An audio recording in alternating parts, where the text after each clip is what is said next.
For fear that our future generations may not understand the principles of breaking both horses and man, we lay down the art. We lay down the following principle for long-range comprehensive economic planning. Both horse and nigger are no good to the economy in the wild or natural state. Both must be broken and tied together for orderly reproduction.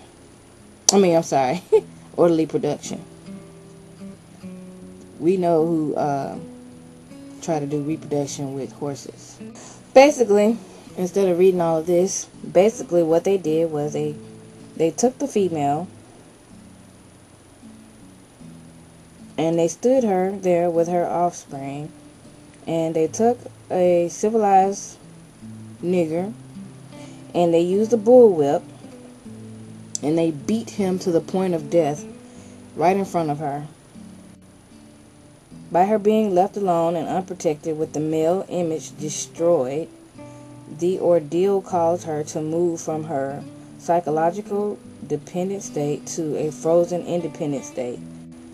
In this frozen psychological state of independence, she will raise her male and female offspring in reversed roles. What have you got? You've got the nigger woman out front and the man behind and scared. So they broke him.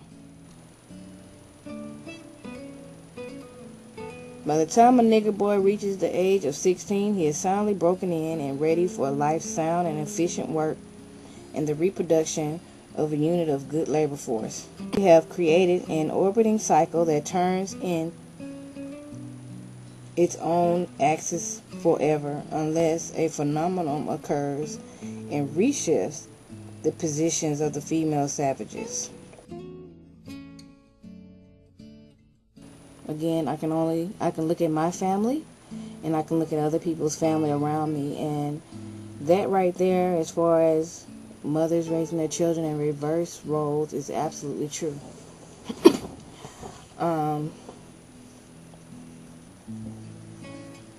I've seen it, within my own family and my friends' families. That basically the reason why men don't take care of their children is because they're really not men. They're still boys, and they don't know how to be men because their fathers weren't there. And because of this, they live in the projects and they get housing. And when they get that housing, it's just like having the slave mentality of the master taking care of the slaves. They live in the projects and they get taken care of and fed. But it's no labor now. The only labor that they're doing is reproducing their children in reverse roles. That's their labor now. But the black man is used as a breeding tool, where he breeds with the woman and then eventually he is sold off to another master. So it's like he never raises his children. He never raised his children for years and years and years. So now is a result of that. And until the black man is taught any different, he's going to continue to do the same thing. And skin complexion, as you can read further in the Willie Lynch letter, when they crossbreeded and they made the different complexions, of course the lighter complexions a lot of times are their children. So they have their children in the house, and their children, they have the easy jobs and serving the family, and the darker skinned ones had to work in the field and they had to do hard labor. So basically what it did was it built up a lot of envy. So when people see different skin complexions, they still envy each other for their skin complexion, no matter what it is. And again, until people are taught any different, they're going to continue to envy. They were brought up in families with reverse roles. And it wasn't a lot of love. A lot of them might not even been brought up by their mother. They might have been brought up by their grandmother.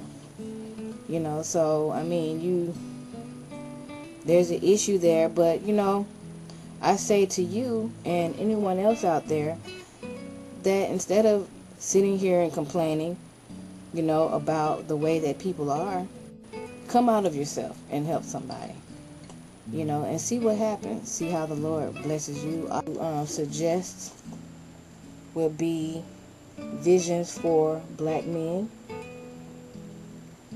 by Naeem Akbar. Basically, this book, it helps men to transition from the boy mentality, boyhood, to the man mentality, manhood. And it teaches you that in order to be a real man, then you become responsible for those around you. And it doesn't matter if they're related to you or not. If you see children that are acting up, you do something about it instead of ignoring it. You know, this is what real men do. Martin Luther King was a real man because we need it as a people. And if more men took chances like that, like Al Sharpton and Jesse Jackson. Also by Naeem Akbar. This right here is a really good book also. So, folks, go out there and educate yourself and get back in contact with me and let me know what you read and what you found out. I would love to just see what you guys have to say.